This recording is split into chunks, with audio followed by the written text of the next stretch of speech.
Hello बच्चों, हम कर रहे हैं वेक्टर्स का शीट डिस्कशन। जो हमने क्लास में शीट दे रखी है उसी शीट का डिस्कशन कर रहे हैं, एक एक क्वेश्चन लगाकर दिखा रहे हैं। जिन बच्चों के जो डाउट्स हों वो वीडियोस से रेफर कर सकते हैं। AIC लाइव यूट्यूब चैनल का नाम है, अमन इंदिरा क्लासेस का यूट्यूब चैनल है।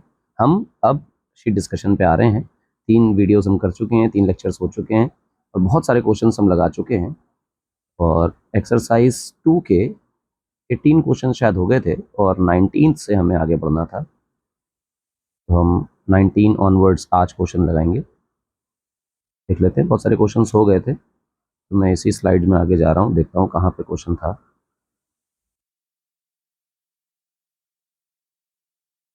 बहुत सारे हो गए यार। हाँ, ये है 19, यहाँ से काम शुरू करना है। चलो देखो, सवाल भी कह रहा है फ्रॉम द फिगर ये है, वेक्टर्स हैं, इन्हें ऐड वैड किया जा रहा है और ये बताना है a plus B equal to C है या b plus C equal to A, C plus A equal to B या समथिंग समथिंग ऐसा बताना है। 3 वेक्टर्स हैं, ट्राइंगल लॉ लगा लीजिए। ट्राइंगल लॉ कहता है कि अगर आपने a ऐसा लगा और ऐसे बी रखा यानी हेड टू टेल यानी सेम ऑर्डर में बनाया, तो जो ऑपोजिट ऑर्डर में रिवर्स ऑर्डर में आएगा वो c equal to A plus B होगा। ठीक, ऐसा होगा। तो देख लेते हैं कौन से दो सेम ऑर्डर में है वो ऐड होंगे और जो रिवर्स ऑर्डर में है वो रिजल्ट होगा। तो देखो भैया, c से चलो यहां से। ठीक, सेम ऑर्डर देखना, तुम ध्यान से देखना, c टेल पे आया, टेल से चला कहां तक, हेड तक। अब अगला वाला भी a टेल से चला और कहां तक चला, हेड तक। सेम ऑर्डर है या नहीं है, है। और तुम बी को देखो, बी हेड से चला और टेल तक गया, यानी ये रिवर्स ऑर्डर है, ये सेम ऑर्डर है, ये सेम ऑर्डर है, यानी सी और ए आपस में ऐड हो रहे हैं और रिजल्ट आ रहा है बी। तो result is nothing but C plus A gives you B. Triangle law की बेसिक डेफिनेशन पे सवाल है और यकीन मानिए अच्छा सवाल है। कह रहा है कि सी इज ए प्लस बी, ऐसा दिया है, तो क्या गारंटी है कि सी का मॉड ए से बड़ा ही होगा? गंदी बात। अगर हमने सी ऐसे रखा और बी सॉरी ए वेक्टर को ऐसे रखा और बी वेक्टर को ऐसे रखा, तो जो उसका रिजल्ट होगा वो सी ऐसे आएगा। क्या जरूरी है कि सी ए से बड़ा होगा? नहीं भैया, वेक्टर में तो छोटा और बड़ा कुछ भी हो सकता है। अगला पढ़ो, it is possible to have C less than A and C less than B. पूरी संभावना, सच बात है, कोई दिक्कत नहीं इसमें। C is always equal to A plus B, महाझूठ। C is never equal to A plus B, महाझूठ। बी ऑप्शन करेक्ट है, ए और बी दोनों से छोटा मिल सकता है। आगे बढ़ते हैं, 21 नंबर क्वेश्चन देखें। The value of the sum of two vectors A and B with theta as angle between them is. तो सीधा सीधा फॉर्मूला पूछ लिया है कि रिजल्टेंट के मॉडुलस का जो फॉर्मूला होता है वो होता है under root A square plus B square plus 2ab cos of theta between them. तो मेरे हिसाब से पहला ही ऑप्शन दिखाई दे रहा है और पहला ही टिक लगा दीजिए। सीधा सीधा क्वेश्चन है, इसमें कोई खास बात नहीं है। CPMT का क्वेश्चन देखे ध्यान से। Following sets of 3 vectors act on body whose resultant cannot be zero। किन लोगों का रिजल्टेंट जीरो नहीं हो सकता? समझो, सबसे पहले रिजल्टेंट के मॉडुलस को ये जीरो बता रहे हैं, ये कह रहे हैं कि जीरो नहीं हो सकता, ये कह रहे हैं। तो हमने कहा चलो एक काम करते हैं, जीरो कौन हो सकता है वो देखते हैं। ट्रायंगल लॉ आप सबने पढ़ा है, पॉलीगॉन लॉ भी पढ़ा है। पॉलीगॉन लॉ ये कहता है कि अगर आप head to tail head to tail head to tail type का सिस्टम बनाते जाएं, बनाते बनाते आप पाएंगे कि अगर इनिशियल वाली टेल और फाइनल वाला हेड एक ही जगह पर आ गया तो ये एक क्लोज्ड पॉलीगॉन होगा। क्या बोला? क्लोज्ड पॉलीगॉन होगा। और क्लोज्ड पॉलीगॉन जब भी बन जाएगा तो रिजल्टेंट कितना आएगा? जीरो। ठीक है, अब मेरे पास बहुत सारा बड़ा पॉलीगॉन ना हो के 3 साइड्स का पॉलीगॉन है, जैसे ट्राइंगल कहते हैं। अगर ट्राइंगल लॉ के हिसाब से जोड़ें और ये एक क्लोज्ड पॉलीगॉन बना दे, क्लोज ट्राइंगल बना दे, 3 लोग 3 वेक्टर्स मिलके, तो तय होता है कि इसका रिजल्टेंट जीरो होगा। हमने कहा ओके। और ये सवाल में कह रहा है resultant can not be zero, यानी हमें रिजल्टेंट जीरो नहीं लाना, यानी क्लोज ट्राइंगल नहीं बनना चाहिए। समझे मेरी बात? हमने कहा यार जीरो कब होता है रिजल्टेंट, तो तुमने कहा कि सर जीरो तब होता है जब क्लोज ट्राइंगल बनता है, क्लोज पॉलीगॉन बनता है। और सवाल कह रहा है कि रिजल्टेंट 0 नहीं होना चाहिए, तो हमने कहा ठीक है, ट्रायंगल क्लोज नहीं होना चाहिए। तो यानी अब ट्रायंगल की प्रॉपर्टी पे गेम चलेगा। ध्यान से देखो, ट्रायंगल की एक प्रॉपर्टी है ए, एक साइड है बी, एक साइड है सी। मान लेते सी लार्जेस्ट है, तो जो लार्जेस्ट है वो स्मॉलर होगी ए प्लस बी से, यानी जो लार्जेस्ट साइड होती है वो दोनों साइड के सम से छोटी होती है। ठीक, और अगर ऐसा हो गया तो वो ट्रायंगल बन जाएगा। मैं कहूं कि किसी भी दो साइड को मिलाकर अगर ये बड़ा हो गया, सॉरी छोटा हो गया है इससे, सी से, तो फिर ये ट्रायंगल नहीं है। याद करना ट्रायंगल की प्रॉपर्टी। ट्रायंगल की प्रॉपर्टी कहती थी कि ए बी सी, इसमें सी सबसे बड़ा दिख रहा है, तो जो सी है वो ए प्लस बी इस सम से छोटा ही होगा। The largest side is smaller than the sum of other two sides. और अगर ऐसा हो गया कि लार्जेस्ट वाली गलती से बड़ी हो गई ए प्लस बी से, तो इसका मतलब ये है कि भैया ये ट्रायंगल नहीं है, ये ट्रायंगल नहीं बन सकता किसी कीमत पे। तो यही ढूंढना है हमें। डी ऑप्शन चेक करो, 20, 10 और 40, तो 10 प्लस 20 कर लो, और ये छोटा है 40 से, यानी third side is greater than the sum of the other two sides. तो इससे ट्रायंगल नहीं बन सकता, और जिससे ट्रायंगल नहीं बन सकता उससे रिजल्टेंट 0 नहीं आ सकता। तो डी ऑप्शन करेक्ट है। अगला देखें, when three forces 50, 30 and 15 act on a body, the body is, देख लेते हैं। देखो बेटा, एक फोर्स बता रहा है 50, एक फोर्स बता रहा है 30, एक बता रहा है 15। पिछला ही कॉन्सेप्ट याद रखना, इन दोनों का सम कितना होगा 45। क्या 50 45 से ज्यादा है? जवाब है हाँ सर, 50 45 से ज्यादा है। इसका अर्थ ये निकल कर आया कि ये एक क्लोज्ड ट्राइंगल नहीं फॉर्म करेंगे, नहीं बनेगा। नहीं बनेगा तो इसका मतलब ये रिजल्टेंट फोर्स 0 नहीं आएगी।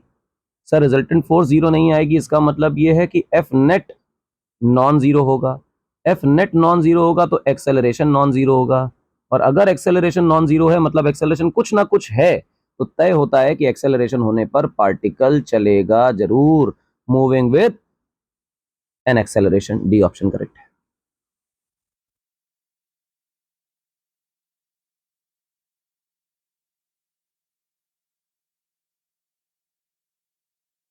ट्वेंटी फोर, 24 क्या कह रहा है? The sum of two forces acting at a point is 16 newton. ठीक है, दो फोर्स मिला के 16 हो रही हैं। If the resultant force is 8 and its direction is perpendicular to the minimum forces, then the forces are. बहुत ध्यान से सुनना।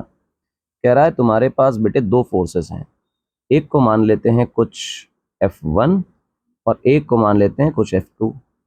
इनको ऐड करोगे तो कह रहा है 16 आएगा, लेकिन इनका जब रिजल्टेंट निकालोगे, यानी F1 प्लस F2 ऐसे जोड़कर इनका मॉड निकालोगे तो 8 आएगा। समझे बात? यानी कि F1 प्लस F2 का जो मॉड का एडिशन है, यानी उनकी मॉडुलस वैल्यू जोड़ोगे, उनकी वैल्यूज जोड़ोगे तो 16 आएगा, लेकिन उन्हें किसी एंगल पर जब वेक्टर के हिसाब से जोड़ोगे तो 8 आएगा। हमने कहा ठीक है। और कह रहा है कि ये जो रिजल्टेंट फोर्स है वो छोटी फोर्स के परपेंडिकुलर है, तो हमने कहा ठीक है, F1 को मान लेते हैं स्मॉलर फोर्स। ठीक, F1 स्मॉलर है, तो हमने कहा resultant is perpendicular to F1, यही तो मतलब है। हमने कहा हाँ ठीक है, ऐसे रही होगी F1, ऐसे रही होगी कुछ F2, और उसके बाद जब तुमने इनका रिजल्टेंट निकालने की कोशिश की होगी तो ऐसे आया होगा रिजल्टेंट, और जो F1 पर परपेंडिकुलर होगा, यही तो सेंस है।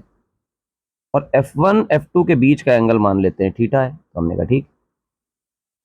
ध्यान से समझना मेरी बात। अगर मैं इनका रिजल्टेंट वगैरह देखने जाऊं, या दो फॉर्मूले हैं। आर का फॉर्मूला है under root F1 square plus F2 square plus 2 F1 F2 cos of theta between them. और एक फॉर्मूला हमारे लिए होता है tan अल्फा का, that is b sin theta upon a plus b cos theta. तो ये a की तरह बिहेव कर रहा है, b की तरह बिहेव कर रहा है, तो हमें लिखना चाहिए F2 sin theta upon F1 plus F2 cos theta. यही तो है b sin theta upon a plus b cos theta. ठीक है सर, ये तो यही है। और क्योंकि वो ऐसा कह रहा है कि अल्फा की वैल्यू 90 डिग्री है, तो tan 90 इनफाइनाइट होता है। ठीक है, तो इसको ऊपर इसको नीचे भेज दो। F2 sin theta upon infinite is equal to f1 plus f2 cos theta. किसी के भी नीचे इन्फानाइट आता है तो पूरा नंबर जीरो हो जाता है, तो दिस बिकम्स जीरो। अब ध्यान से देखना मेरी बात को, f1 plus f2 cos theta की वैल्यू आ गई जीरो। हमने कहा ओके बढ़िया बात है, तो इसमें क्या तकलीफ। तो यहां से इसके इधर भेज दो, तो आंसर क्या आया, f2 cos theta equal to minus f1। तो कॉस थीटा की वैल्यू क्या आई बेटा, माइनस f1 अपॉन f2। आ गया नहीं आया, आ गया। We got the value of cos theta. अब कॉस थीटा पता है तो रिजल्टेंट से हमारी बात बन जाएगी। Apply the formula of resultant. Resultant की वैल्यू लिखो, under root A square plus B square plus 2ab cos theta. Resultant सवाल में दे रखा है कि वो 8 है, तो हम यहाँ पे 8 लिख देते हैं, कोई तकलीफ वाली बात तो नहीं, ठीक है। और अगर हम इसका स्क्वायर कर दें तो सामने से भी रूट हट जाएगा। तो a की जगह लिखते हैं f1, b की जगह लिखते हैं f2, 2 टाइम्स f1 f2, और कॉस थीटा की जगह हम लिख रहे हैं minus f1 upon f2। f2 से f2 कैंसिल हो जाएगा बेटा, this is 64, this is equal to f1 square plus f2 square, ठीक। और ये वाला माइनस ये वाला प्लस मिला के माइनस हो जाएगा, दैट इज 2f1 स्क्वायर। आप देखेंगे ये प्लस f1 स्क्वायर, ये माइनस f1 स्क्वायर, तो मेरे हिसाब से आंसर आएगा f2 square minus f1 square, this is 64। Is it okay? Yes sir. अगर ये बातें क्लियर हैं तो मेरे पास दो इक्वेशंस हैं, देखो ध्यान से। एक ये है f1 plus f2 equal to 16, इसी से हम लोग डील करेंगे। तो मेरे हिसाब से अगर आप f1 निकालने जाएंगे it would be 16 minus f2, ये होगा। इसको यहां पर आप प्लेस कर लें तो आंसर आएगा 64 equal to f2 square minus f1 की जगह क्या लिखेंगे, 16 माइनस f2 का होल स्क्वायर। अब बताइए क्या ये इक्वेशन सिंगल वेरिएबल में कन्वर्ट हो गई कि नहीं हो गई, f2 में हो गई सर, सिंगल वेरिएबल में कन्वर्ट हो गई। तो यहाँ मैं आपके लिए लिख देता हूँ सॉल्व फॉर f2, यहाँ से f2 निकाल लीजिए, जो f2 आए उसे बेटा यहाँ प्लेस कर दीजिए, f1 आ जाएगा, ठीक है। तो फिलहाल इसका आंसर मैं आपको बता देता हूँ फॉर हिंट, इसका आंसर क्या आएगा, इसका आंसर ए 6 एंड 10 करेक्ट निकल के आएगा, ठीक है। आगे देखो क्या है, आगे का सवाल तुमसे क्या कह रहा है, ध्यान से देखो। कह रहा है कि वेक्टर्स हैं p q और r, उनके मैग्नीट्यूड्स 5 12 और 13 हैं, और p और q को जोड़ने पर r आता है, एंगल q और r का बताना है। देखो ध्यान से, कह रहा है p प्लस q की वैल्यू जो है वो r के बराबर है। तो हमने कहा ठीक है इसको रहने दो, उसमें कोई तकलीफ नहीं है, अगली बात बताओ। तो उसने कहा देखो p का जो मैग्नीट्यूड है वो 5 है, q का मैग्नीट्यूड 12 है, और r का मैग्नीट्यूड 13 है। अगर मैं इसका स्क्वायर करूं तो 25 आएगा, इसका स्क्वायर करूं तो 144 आएगा, इसका स्क्वायर करूं तो 169 आएगा, ठीक। मैं इन दोनों को जोड़ के इसके बराबर ला सकता हूं, तो ये तो पाइथागोरन ट्रिपलेट हो गई। और ट्रिपलेट होने का मतलब ये है कि p और q ऐसे परपेंडिकुलर रहे होंगे तभी तो r ऐसे आया होगा, यानी p और q के बीच में 90 डिग्री का एंगल रहा होगा। अब ध्यान से देखिएगा क्या बता रहा हूं, ऐसे रहा 5 p,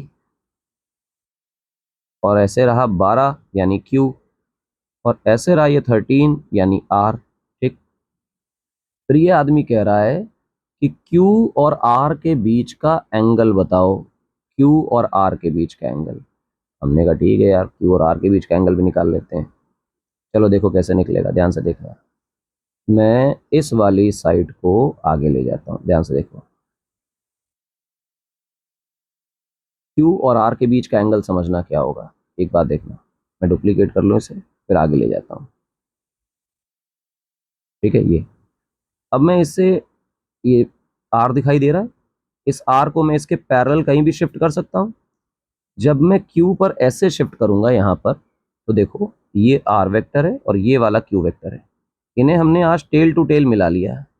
ये जो एंगल है ना, ये थीटा, ये है angle between Q and R।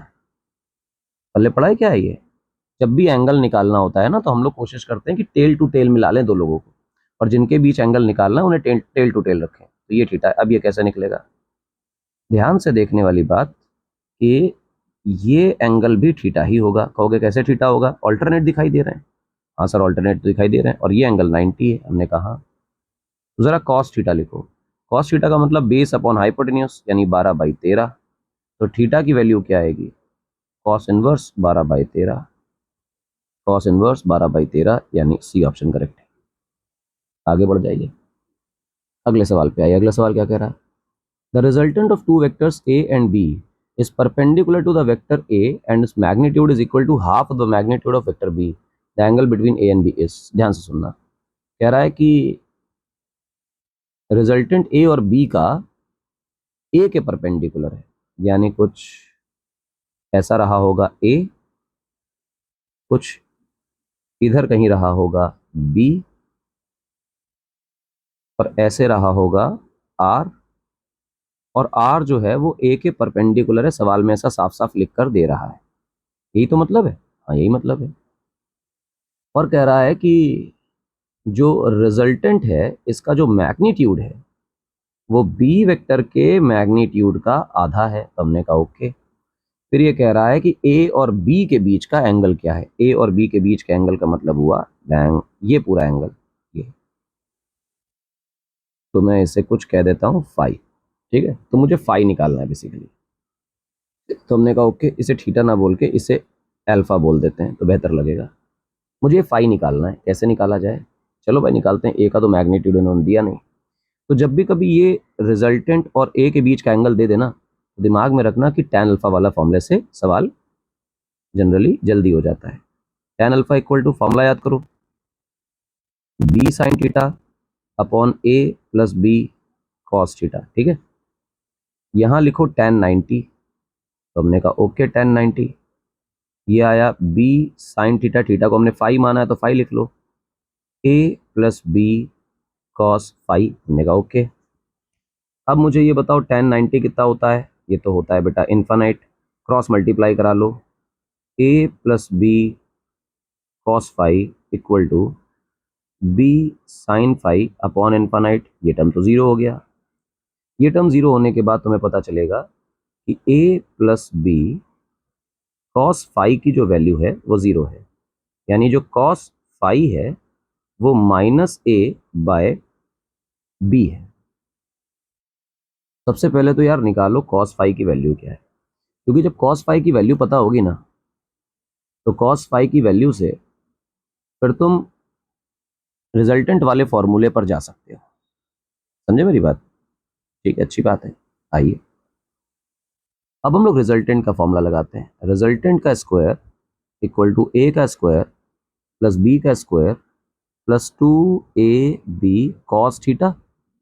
तो हम लोग लिखते हैं रिजल्टेंट की जो वैल्यू है वो सवाल में दे रखी है बी की आधी है। तो हमने कहा अच्छा भाई बी की आधी है, तो ये रहा बी स्क्वायर और डिवाइड बाय 4। ए स्क्वायर की वैल्यू मुझे पता नहीं, और बी की उन्होंने रिजल्टेंट के टर्म में दे रखी है तो कट पिट जाएगी। 2ab कॉस फाई की वैल्यू यहाँ से चोरी कर लो, एंड दैट इज -a/b। यही तो है। हमने कहा यार है तो यही यार, क्या किया जाए? कुछ नहीं करना है, बी से बी काट देना है। ये आया बी स्क्वायर बाय 4। पुराने जैसा सवाल है, कुछ अलग नहीं है बेटा। ये हुआ बी स्क्वायर, ये माइनस ये प्लस मिलके माइनस बन जाएगा तो लिखेंगे 2a स्क्वायर। आप देखेंगे लिखा हुआ है B square upon 4 equal to A square minus B square. शायद ये बच रहा है, सॉरी सॉरी सॉरी उल्टा लिख दिया, बी प्लस का आएगा बी स्क्वायर माइनस ए स्क्वायर। यही तो आंसर आ रहा है। हाँ सर, बात तो यही आ रहा है तो सही चीज। क्या किया जाए? करना कुछ नहीं है, ए को अकेला करना है। कैसे करेंगे? इस पूरे को इधर ले जाओ और इस पूरे को इधर ले आओ। कैसे आएगा देखो, ए स्क्वायर की वैल्यू आएगी B square minus B square by 4। भैया एलसीएम ले लो, नीचे आएगा 4, इधर आएगा 4b स्क्वायर, इधर आएगा b स्क्वायर। ओवरऑल जो आंसर बना वो बना 3b स्क्वायर बाय 4। सामने है a स्क्वायर। एक काम करो, a की वैल्यू क्या होगी? तो तुम कहोगे इधर रूट लगाओ, इधर भी रूट लगाओ, तो √3/2 टाइम्स b। बोलो a आया या नहीं आया? हाँ सर ए आ गया। जिस वक्त तुम्हें ए मिल गया तो क्यों ना तुम इस cos फाई वाले फॉर्मूले को इधर देखो।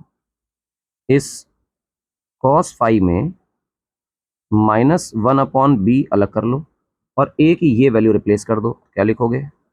√3/2b। ये कट गया। Answer is -√3/2। cos फाई की वैल्यू आई कि नहीं आई? और सब ये जानते हैं कि cos फाई -√3/2 150 डिग्री पे होता है, तो 150 degree is the correct answer, है ना? बी ऑप्शन करेक्ट होगी।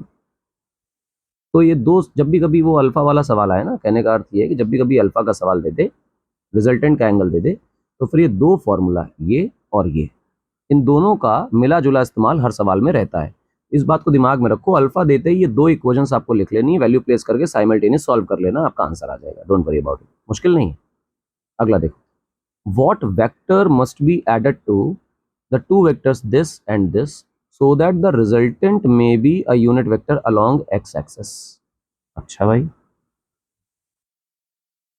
क्या ऐड करें इसमें और इसमें ताकि जो रिजल्टेंट है वो x के अलोंग यूनिट वेक्टर बचे?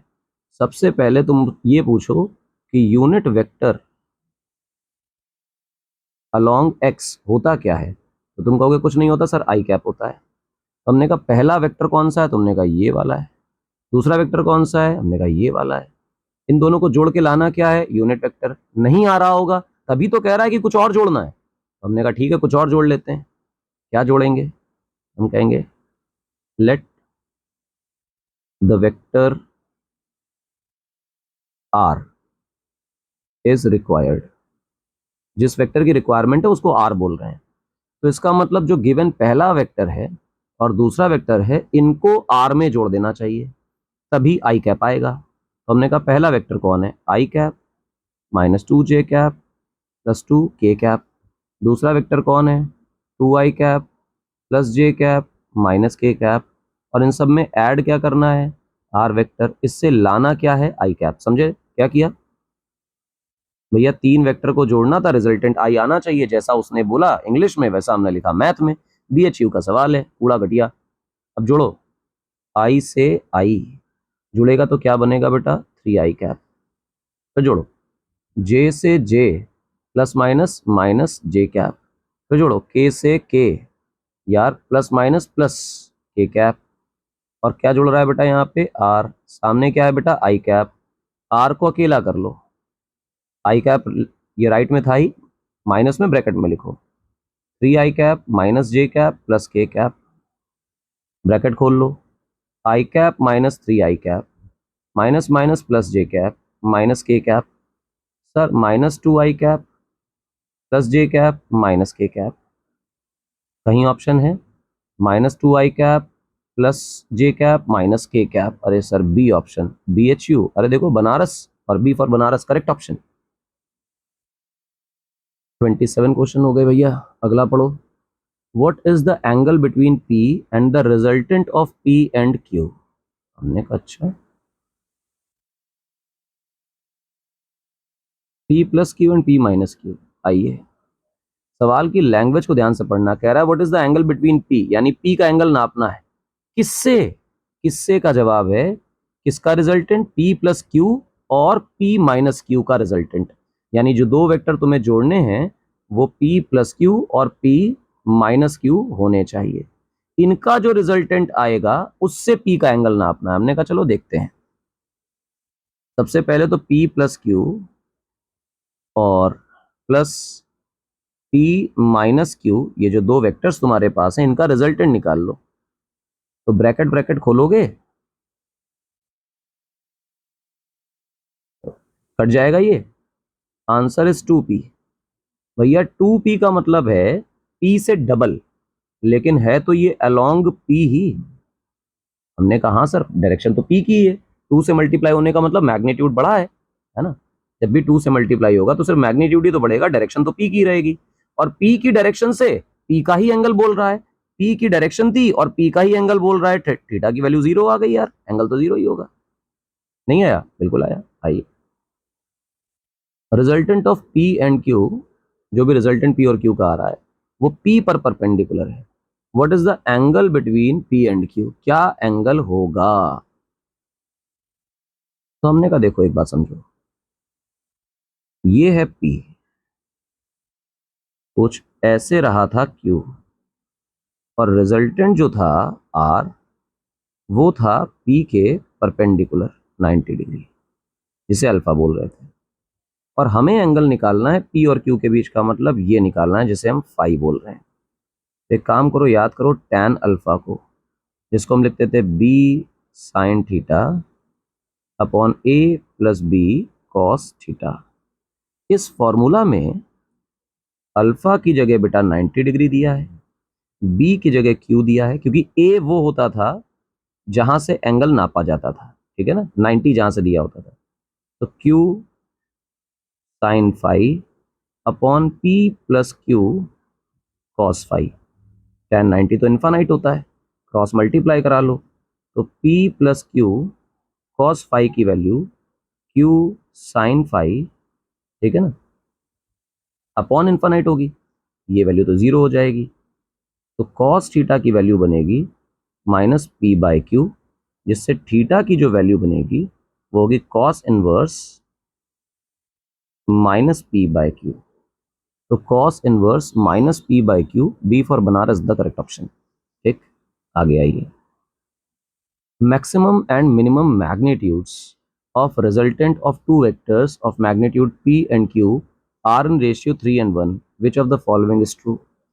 देखो, रिजल्टेंट जब मैक्सिमम होता है तो उसका मतलब होता है p प्लस क्यू, और रिजल्टेंट जब मिनिमम होता है तो उसका जो वैल्यू आती है वो आती है p माइनस क्यू। हम ये सपोज करके चल रहे हैं कि हमारा p ही भैया जो है वो बड़ा है, p माइनस क्यू, ये मिनिमम रिजल्टेंट होता है। कह रहा है कि जो r मैक्स है और r मिनिमम है, इनका जो रेशियो है वो 3:1 है।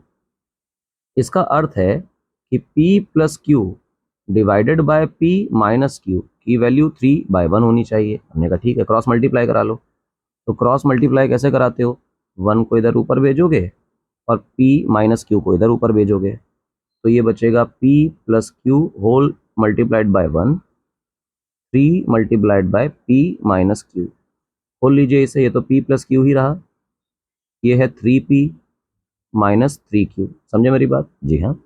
q को q की तरफ ले जाइए, p को p की तरफ ले आइए, तो ये हो गया q माइनस उधर जाके प्लस बन जाएगा, ये है 3p, ये है माइनस p, लॉजिकली ये है 2p और ये है 4q। ठीक है, इसको इसको काट दीजिए, तो आंसर आ रहा है 2q इक्वल टू p। क्या हमारा ऑप्शन कहीं मैच कर रहा है, 2q equal to p, 2q equal to p, 2q equal to p। अरे सर पहला ऑप्शन मैच कर गया है ना, A for Andhra Pradesh correct option. आइए अगला देखिए। अगला सवाल आपसे क्या पूछ रहा है, क्या मांग रहा है वो भी देखते हैं।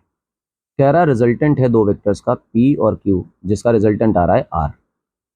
कह रहा है अगर q को डबल कर दिया गया तो नया रिजल्टेंट p के परपेंडिकुलर हो जाएगा। हमने कहा अच्छा, देन r इक्वल्स, r किसके बराबर है। हमने कहा ओके, ध्यान से देखते हैं। सबसे पहली बात कि यार p और q के बीच का जो एंगल है वो थीटा मान लेते हैं। Angle between p and q is something called as phi. ये रहा ऐसे, ठीक है, ये है p, ये है q, इनके बीच का एंगल है फाई। ठीक, फिर कह रहा है कि यार p तो p ही रहा और आपने q को डबल साइज का कर दिया, यानी ऐसे कर दिया q। अब क्या हो रहा है कि जो रिजल्टेंट है, पहले रिजल्टेंट था, पहले 90 नहीं था और पहले था r। अब जो नया रिजल्टेंट है वो new resultant is at 90 degree from p।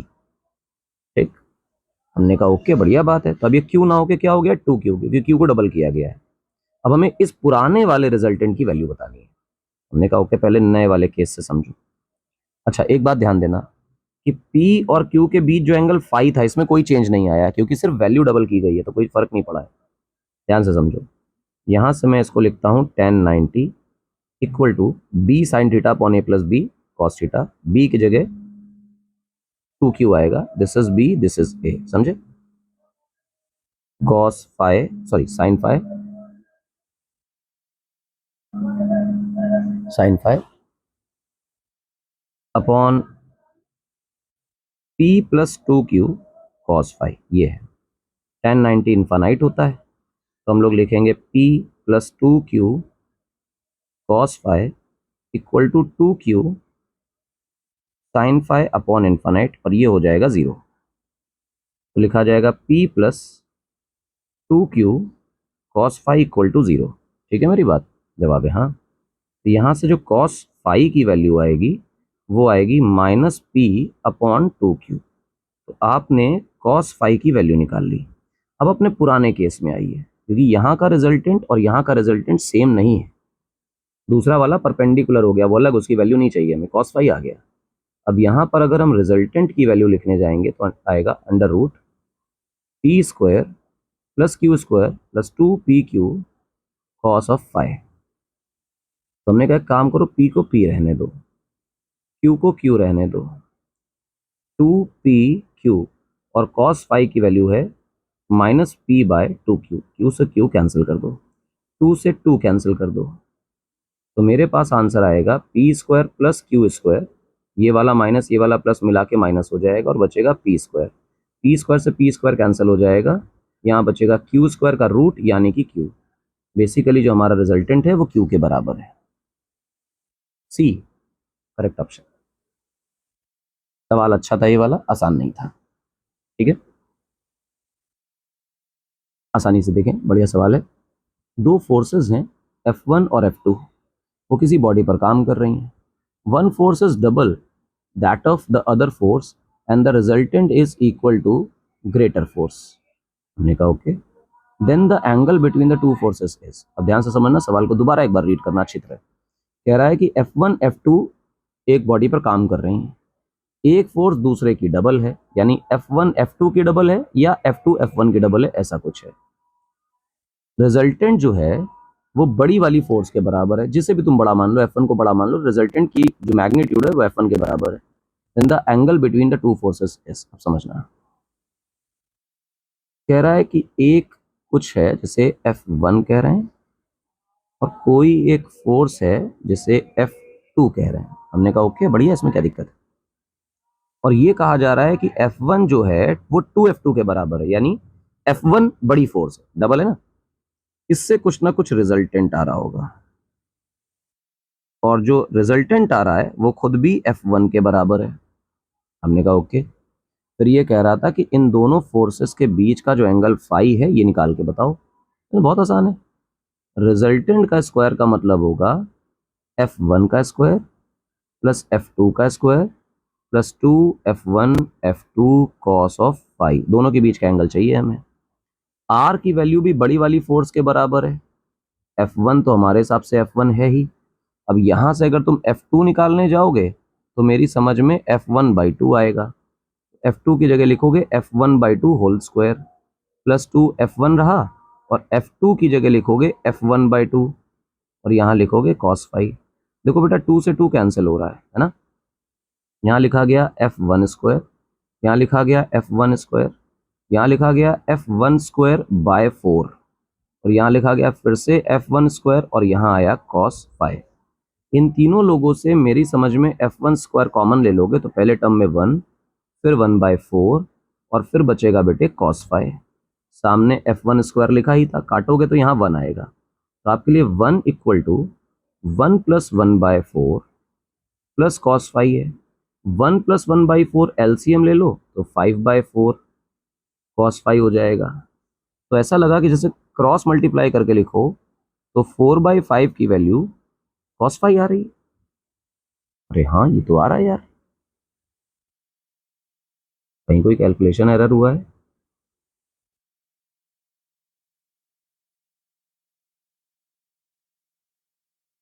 Other force resultant is equal to greater force, वो F1 के बराबर मानी है हमने, क्योंकि आंसर मैच नहीं करेगा इसमें। फिर वो F1 के बराबर रिजल्टेंट माना हमने, बड़ी फोर्स थी। F1 F2 को F1/2 लिख लिया, 4 हो गया। F2 को F1/2 लिख लिया, 2 से 2 कैंसिल हो गया, प्लस प्लस हो गया। f1 स्क्वायर, ये भी f1 स्क्वायर कॉमन हो गया, यहाँ से 1, यहाँ से 1/4 बचा, f1 स्क्वायर कैंसिल हो गया, सॉरी यही मिस्टेक है, कैलकुलेशन एरर यहाँ से। ध्यान से देखो, ये प्लस मैंने नहीं लिखा, या मल्टीप्लाई समझ लिया, ये प्लस है। तो अब हमारे लिए आ रहा है cos 5 प्लस 5/4 इक्वल टू 1। इसको इधर ले जाओ तो आएगा cos 5 इक्वल टू 1 माइनस 5/4। ध्यान से अगर देखोगे तो एलसीएम आएगा 4, यहाँ लिखा जाएगा 4 माइनस 5 यानी -1/4। तो cos 5 की वैल्यू आएगी -1/4, तो 5 की वैल्यू आएगी cos inverse -1/4। cos inverse -1/4, C for कुछ भी करेक्ट ऑप्शन है ना। वो यार प्लस देखा नहीं, मल्टीप्लाई में लिख दिया, इसलिए वो ऑप्शन गलत हो गया, लेकिन करेक्ट भी हो गई मिस्टेक, कोई दिक्कत की बात नहीं है। देखो ध्यान से, ए और बी को जोड़ोगे तो सी बनेगा, कोई बड़ी बात नहीं बाबूजी। सी और ए को परपेंडिकुलर बताया है, यानी रिजल्टेंट ए के साथ परपेंडिकुलर है, वही tan अल्फा वाला फॉर्मूला याद कर लो तुरंत। फर्दर इफ ए और सी आपस में फिर बराबर हो तो ए और बी के बीच का एंगल क्या होगा। अबे पुराना सवाल जो पिछला किया यही तो है, कह रहा है कि ए और बी को जोड़ा तो आया भाई साहब सी, और कह रहा है जो रिजल्टेंट है वो परपेंडिकुलर है ए के, यानी तय हुआ कि कहीं ऐसे ए को जोड़ा गया था, फिर कहीं रहा होगा बेटा ये बी, रिजल्टेंट आया बेटा सी, और कह रहा है सी जो है वो ए के मस्त तरीके से परपेंडिकुलर था, यानी अल्फा की वैल्यू 90 डिग्री थी। हमने कहा ओके है। और फिर ये भी बता रहा है कि जो रिजल्टेंट है उसका मैग्नीट्यूड जो ए था उसके मैग्नीट्यूड के बराबर है। हमने कहा कोई खास दिक्कत नहीं है।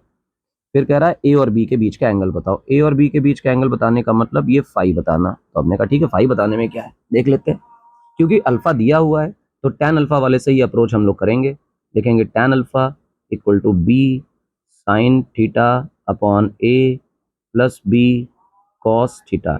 tan अल्फा की जगह 90 degree, and tan 90 is infinite, that is again B sine phi upon A plus B cos phi. यही तो है, क्रॉस मल्टीप्लाई कर लो तो A tan tan tan A plus B cos phi equal to B sine phi upon infinite, तो ये 0 हो गया।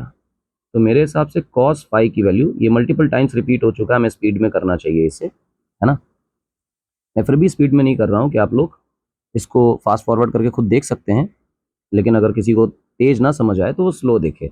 एक एक बात सुने, कॉस फाई की वैल्यू आ गई कि नहीं आ गई, -a/b। हमने कहा सर आ तो गई, लेकिन सवाल में जो ऑप्शन दिए हैं ना वो वैल्यूज दे रखी हैं, ए और बी में नहीं दिया हुआ है, तो हमें वैल्यूज तक पहुंचना पड़ेगा। तो जब tan अल्फा वाले फॉर्मूले से बात ना बने तो रिजल्टेंट पे आ जाइए। तो रिजल्टेंट का फॉर्मूला होता है स्क्वायर का formula, A square plus B square plus 2ab cos theta. यार आर को ये सी कह रहा है, तो हमने कहा A square plus B square plus 2ab cos of theta. हमने कहा ओके। और सी को ये कह रहा है कि इसका मैग्नीट्यूड ए के बराबर है, क्वेश्चन में गिवन है।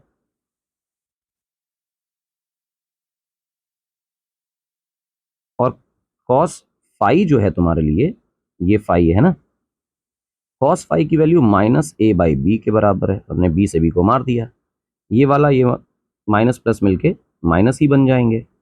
ए square plus B square minus 2a² ये बचा। सर -2a² प्लस 2a², ऐसा तुम्हें क्यों लग रहा है कि माइनस का a² बचेगा, इसको इधर ले जाओ, ये बन गया 2a² इक्वल टू b²। यही तो है। हमने कहा सर है तो यही। तो यार एक काम करो, इसको करो √2, इधर करो a इधर करो b, बात तो बन गई। सर एक काम करते हैं, यहाँ से a/b निकालते हैं। सर ये a/b 1/√2 आएगा। अब क्योंकि ये 1/√2 दिखाई दे रहा है, इस वाले फॉर्मूले को यहाँ चीटिंग करते हैं। ठीक, cos फाई की वैल्यू है -a/b, a/b की वैल्यू हमें 1/√2 पता है, -1/√2। कोई दिक्कत वाली बात है? जवाब है बिल्कुल नहीं, कोई दिक्कत की बात नहीं। तो ये कब होता है फाई की वैल्यू में? फाई की वैल्यू में होता है 3π/4 में। अभी एंगल्स वेंगल्स हमें निकालने आने चाहिए, है ना। तो वो ट्रिग्नोमेट्री का पार्ट है, गणित वाले टीचर से पूछेंगे, आराम से आ जाएगा। आइए,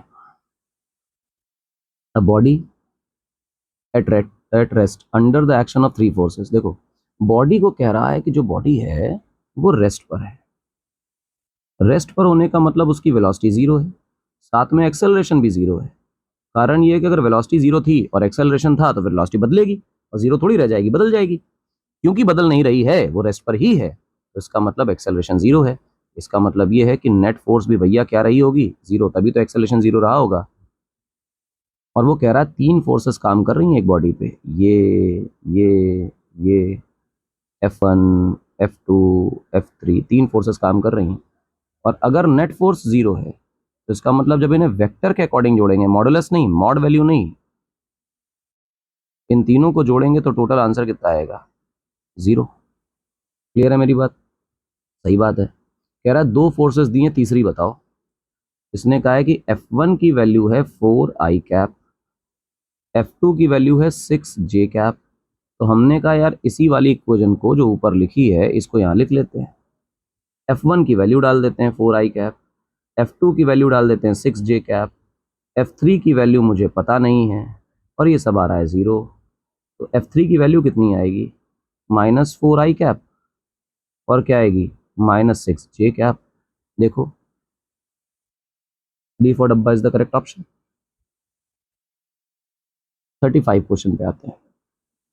35th नंबर क्वेश्चन कह रहा है a plane is revolving around the earth with a speed of 100 kilometre per hour at a constant height from the surface of earth. The change in velocity as it travels half the circle is. कह रहा है कि भैया इसने half circle चल लिया और जो इसकी स्पीड थी वो कांस्टेंट थी। हाफ सर्कल चलने का मतलब क्या है वो समझना, कि वो डायामीटर के एंड्स पे आ गया है। ठीक है, इस तरह से डायामीटर के एंड्स पे आ गया है। अब देखो ध्यान से, जब वो यहाँ था तो उसकी स्पीड टेंजेंट थी। स्पीड इज ऑलवेज या velocity is always tangent to the path. ये थी 100 किलोमीटर पर आवर, और जब यहाँ पहुंचा होगा तो टेंजेंट नीचे की तरफ आ रहा होगा। अभी भी है 100 किलोमीटर पर आवर। हमने कहा ओके 100 किलोमीटर पर आवर। पर ध्यान से देखो कि अगर मैं ऐसा मानूं कि ऊपर की डायरेक्शन नेगेटिव या पॉजिटिव जो भी मानना चाहो, और नीचे की डायरेक्शन पॉजिटिव है, कोई एक पॉजिटिव कोई एक नेगेटिव है, तो ये मेरे लिए फाइनल वेलोसिटी है और ये मेरे लिए इनिशियल वेलोसिटी है। अगर मैं कहूँ चेंज इन स्पीड कितना है, तो स्पीड में साइन नहीं होता, प्लस माइनस नहीं होता, सब पॉजिटिव ही होता है, वो जीरो आएगा। लेकिन उसने स्पीड का चेंज नहीं पूछा है, वेलोसिटी का चेंज पूछा है। तो वेलोसिटी का चेंज क्या होगा, delta V vector, that is final velocity minus initial velocity, sign के साथ रखना होगा। तो फाइनल वेलोसिटी जो है वो प्लस का 100 है, और इनिशियल वेलोसिटी जो है वो माइनस का 100 है। तो मिला के कितना बन जाएगा, 200 किलोमीटर पर आवर। इतने का चेंज आ गया। ठीक, ए फॉर आलू इज द करेक्ट ऑप्शन। तो इस तरह से हम लोगों ने आज फिर 18 क्वेश्चंस लगाए हैं। तो बच्चों, इसी तरह से हर रोज 18-20 सवाल हम लगाते रहेंगे, और वीडियोस को देखते रहिए। जो जो क्वेश्चंस ना आए वो क्वेश्चंस इससे अप्रोच करते रहिए। जिन्हें नहीं आता, जो हमारे नहीं पढ़ रहे हैं, वो भी अगर अप्रोच करेंगे, तो इसीलिए मैं एक एक क्वेश्चन लाइन से बता रहा हूँ। जिनके डाउट्स हैं वो पर्टिकुलर डाउट्स को देखें, है ना, स्किप करें वो क्वेश्चंस जो आते हैं, और जो अटके हैं वो देखते जाएं। जिनको क्वेश्चंस लगाना नहीं आता, जिन्हें समझ नहीं आ रहा कि अप्रोच कैसे करें, तो कॉन्सेप्ट पढ़ लीजिए, कॉन्सेप्ट पढ़ के याद कर लीजिए, उसके बाद अप्रोच देखिए क्वेश्चंस के, फॉर्मूले और कॉन्सेप्ट्स याद कर लीजिए। अप्लाई करना ना भी आता हो कोई दिक्कत नहीं है, इस सीरीज को फॉलो कर लीजिए, आपको वेक्टर्स के 1D के सारे सवाल आसानी से आ जाएंगे। मिलेंगे बेटा नेक्स्ट लेक्चर में, जहां फिर से 18-20 सवाल फिर से लेके आएंगे। इसी के आगे स्लाइड्स बनी रखी हुई हैं, पूरी शीट इस पर खुली हुई है, एक एक करके हम ये सारे सवाल लगा रहे होंगे। ठीक है, मिलेंगे बच्चा अगले लेक्चर में। Till then, thank you.